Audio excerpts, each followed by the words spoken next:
Kirchhoff law, Kirchhoff के नियम।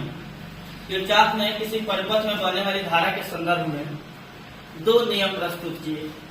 पहले नियम को कहते हैं किरचॉफ का current law, KCL, short form में इसको बोलते हैं केसीएल, किरचॉफ करंट लॉ। दूसरा नियम है KVL, KVL, Kirchhoff voltage law. इन दोनों के बारे में जानेंगे होता क्या है, Kirchhoff current law, Kirchhoff voltage law, दोनों होता क्या है। सबसे पहले जानेंगे किरचॉफ करंट लॉ क्या है। किरचॉफ करंट लॉ यह है किसी संधि पर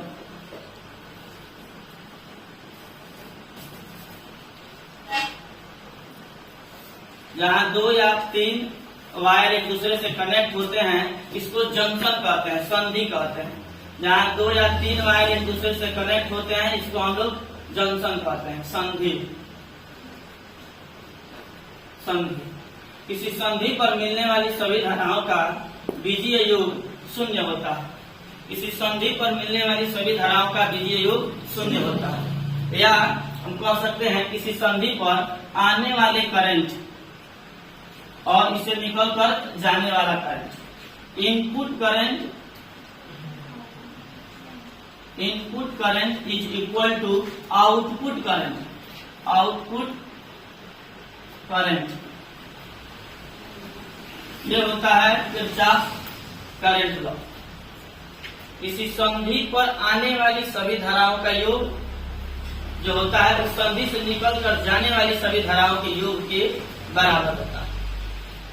इसके दूसरे वर्ड में हम कह सकते हैं कि किसी संधि पर मिलने वाली सभी धाराओं का बीजीय योग शून्य होता है। इसको डिनोट करते हैं मैथमेटिकल फॉर्म में sigma I is equal to 0 at junction, संधि पर sigma I is equal to 0।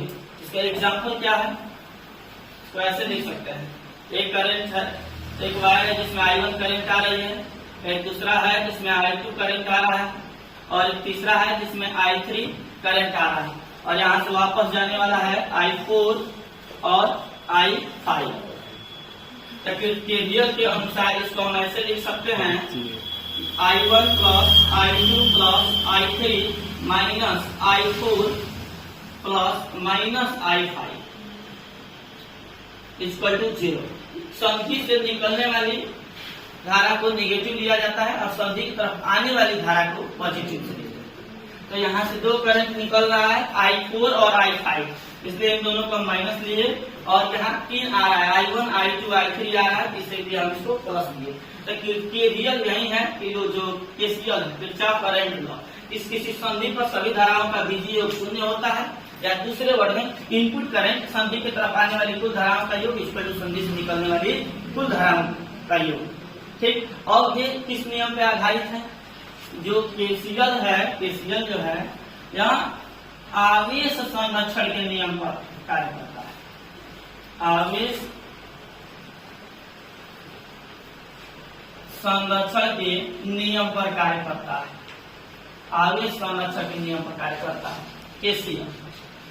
Basic है, ये 1 नंबर में अधिकांश पूछा जाता है कि ये केसीएल किस नियम पर आधारित, आवेश संरक्षण के नियम पर आधारित। आप कैसे कर सकते हैं, क्योंकि जो करंट होता है, current per unit charge, 1 second में प्रवाहित होने वाले आवेश को ही करंट कहते हैं। तो हम सब घटना को मान लें कि 1 सेकेंड के सब कुछ देखा जा रहा है, तब आवेश का ही नाम क्या हो जाएगा, करंट। ठीक है, तो 1 सेकेंड में आने वाले आवेशों का योग इक्वल टू 1 सेकेंड में निकलने वाले आवेशों का योग, मतलब आने वाले कुल आवेश इक्वल टू जाने वाला कुल आवेश। तो ये कौन सा नियम है, आवेश संरक्षण का नियम। तो केसीएल जो है किसी संधि पर आने वाली कुल धाराओं का बीजीय योग शून्य होता है, या input current equal to output current इस नियम पर आधारित है, आवेश संरक्षण के नियम पर आधारित है। ठीक है, अब पढ़ेंगे केवीएल। अब देखते हैं केवीएल।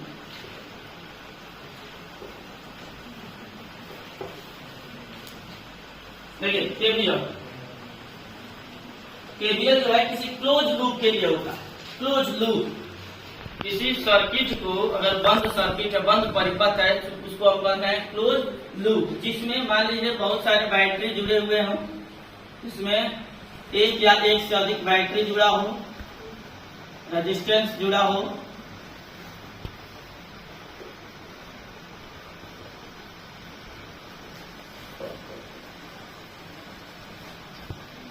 इसको कहा जाता है क्लोज लूप, इसको हम कहते हैं क्लोज लूप। मान लीजिए इसका रेसिस्टेंस R1 है, ये R2 है, ये R3 है और ये R4 है। ये बैटरी एक हो गया पॉजिटिव नेगेटिव। मान लीजिए इसका EMF जो है E1 है और इसका EMF E2 है।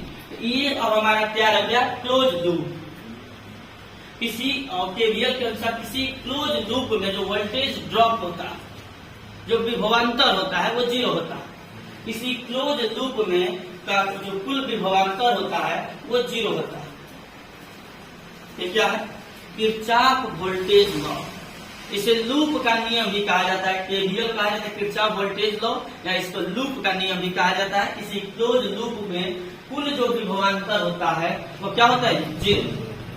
यह जो है ऊर्जा संरक्षण के नियम का कार्य करता है। जो विभवांतर है ये क्या है जी? ऊर्जा। एकांक आवेश को प्रभावित करने में किया गया कार्य है तो विभवांतर कहते हैं। आप विभवांतर कार्य को विभवांतर कहते हैं, कार्य ऊर्जा है। तो यह जो है ऊर्जा संरक्षण के नियम पर आधारित है KVL। ठीक है, क्या है KVL? किसी क्लोज लूप में का कुल विभवांतर जो होता है वो 0 होता है। ठीक है, अब हम पढ़ेंगे कि अब इसको अप्लाई कैसे किया जाएगा।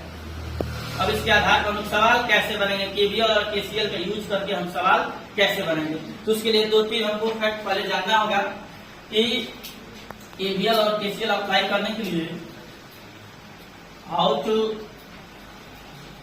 Apply Kirchhoff law. How to apply Kirchhoff law. सबसे पहले हमको एक क्लोज लूप चूज करना होता है। फर्स्ट ऑफ ऑल सबसे पहला स्टेप है कि choose a close loop. Choose a close loop. जब भी आपको कोई सर्किट दिखाई देगा उस परिपथ में आपको एक क्लोज सर्किट चूज कर लेना। उसका नाम लिख लेना ABCD। जैसे आपको एक क्लोज लूप दिखाई दे रहा है तो यहाँ से नाम लिख लीजिए A, B, C और D। ठीक है, दूसरा है आपको करंट देना है। करंट जैसे यहाँ एक बैटरी जुड़ा है, 2 बैटरी जुड़ा है, आप दोनों बैटरी से करंट ले सकते हैं। मतलब मान लीजिए कि यहाँ से I1 करंट निकल रहा है और यहाँ से I2 करंट निकल रहा है।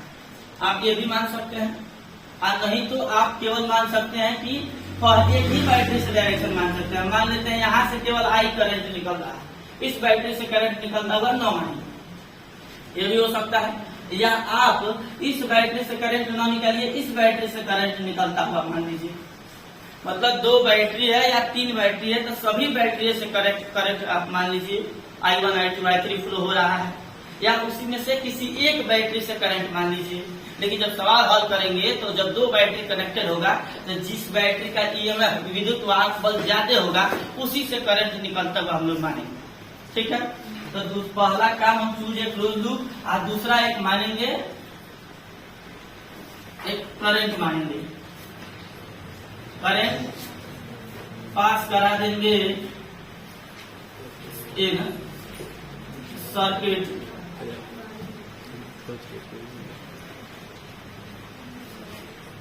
According to KCL। ध्यान सुनिए, सर्किट में हम सबसे पहले करंट मानेंगे अकॉर्डिंग टू KCL। मतलब कि अगर एक कहीं वायर है तो सेम करंट फ्लो होगा, और कहीं जंक्शन आपको दिखाई दे दिया, मान लीजिए यहाँ कहीं जंक्शन दिखाई दिया तो यहाँ से I1 करंट आ रहा था तो आपको इधर मानना पड़ेगा इधर से I आ रहा था, आपको मानना पड़ेगा इधर I1 और इधर करंट मानना पड़ेगा I2, क्योंकि यहाँ जंक्शन है तो यहाँ करंट क्या हो जाएगा डिस्ट्रीब्यूट हो जाएगा। यहाँ पर I1 मानेंगे और यहाँ पर I2 मानेंगे। नहीं तो दूसरा उपाय है, आप यहाँ पर करंट I1 मान लीजिए और यहाँ पर करंट I-I1 मान लीजिए। क्या समझिए कि अगर यहाँ से 5 एम्पियर आ रहा है तो इसमें गया 2 एम्पियर, इसमें कितना जाएगा 3 एम्पियर।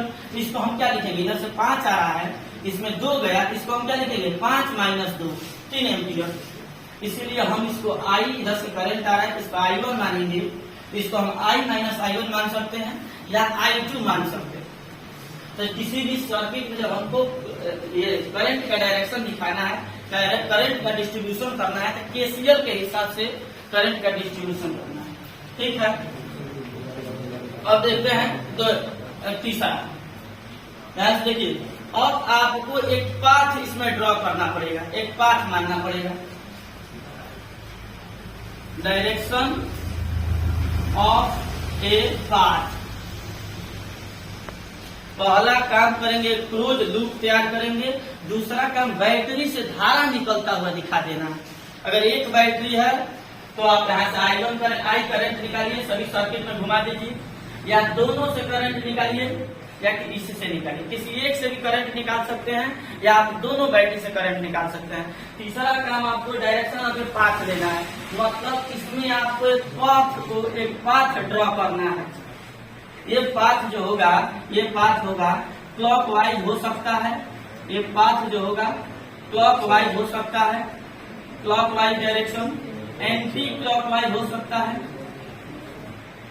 एंटी क्लॉकवाइज हो सकता है, या बोथ, या दोनों ले सकते हैं। ध्यान सुनिए, मतलब आपको सर्किट में एक ये पाथ ड्रॉ करना पड़ेगा। सबसे पहले आप इसको ऐसे भी मान सकते हैं और आप इसको ऐसे भी मान सकते हैं। यह है एंटी क्लॉकवाइज। क्लॉकवाइज मैंने घड़ी की सुई के डायरेक्शन में, जैसे घड़ी की सुई घूमती है, और एंटी क्लॉकवाइज मैंने उसके ऑपोजिट दिशा। तीन काम आपको करना पड़ेगा। पहला क्लोज लूप लेना पड़ेगा, करंट सर्किट लेना पड़ेगा जिसमें करंट फ्लो करवाना है, और दूसरा आपको इसके एक इसका डायरेक्शन बनाना पड़ेगा। देखिए, अब हम इसके बाद चौथा काम जो है सबसे इम्पोर्टेंट है, इसको देखते हैं। चौथा कार्य देखते हैं जो सबसे इम्पोर्टेंट है, 4th नंबर देखिए, जो सबसे इम्पोर्टेंट है। क्या इम्पोर्टेंट है कि जब ये पाथ आप ले रहे हैं, ध्यान से देखिए, रेजिस्टेंस के लिए, रेजिस्टेंस के लिए देखिए, अगर रेजिस्टेंस ऐसे है, करंट अगर ऐसे इसमें जा रहा है, I करंट इधर फ्लो हो रहा है, ध्यान से देखिए, यहाँ करंट I फ्लो हो रहा है। अगर पाथ का डायरेक्शन इधर ही है, पाथ का डायरेक्शन इधर ही है, मान लीजिए ये रेजिस्टेंस R है, इसमें I करंट फ्लो हो रहा है, पाथ का डायरेक्शन उधर ही है, करंट भी उधर ही है, पाथ का डायरेक्शन उधर भी है और करंट भी अगर उधर ही है, तो जो वोल्टेज इसमें होगा, वोल्टेज कितना होगा आप बताइए। ओम के नियम से V बराबर होता है I इंटू R, यानी कि यहाँ पे वोल्टेज कितना होगा, I इंटू R होगा। लेकिन जब दोनों का डायरेक्शन सेम हो तो वोल्टेज पॉजिटिव लिया जाता है। ये आपको विशेष ध्यान देना है। अगर इस पर ध्यान आ गया आपका तो ये पूरे सवाल आपको बन जाना कि रेसिस्टेंस में करंट जिधर फ्लो हो रहा है, रेसिस्टेंस में करंट जिधर फ्लो हो रहा है, अगर उसी डायरेक्शन में आपका पाथ भी बन रहा है। फॉर एग्जाम्पल यहाँ देखिए, हम मान लिए कि इसमें ऐसे करंट फ्लो हो रहा है, ध्यान से देखिएगा, आप पाथ भी हमारा देखिए ऐसे ही चल रहा है, पाथ भी देखिए ऐसे ही चल रहा है, दोनों का डायरेक्शन एक है कि नहीं है।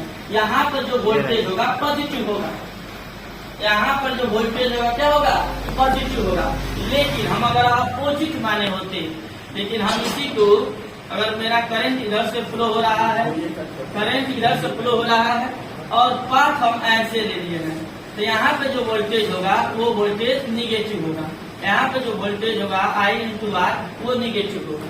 मतलब हम अगर पाथ ऐसे लिए हैं, पाथ ऐसे लिए हैं, करंट ऐसे फ्लो हो रहा है, दोनों अपोजिट है, तो जो यहाँ पर वोल्टेज होगा निगेटिव होगा। ये हुआ रेसिस्टेंस का।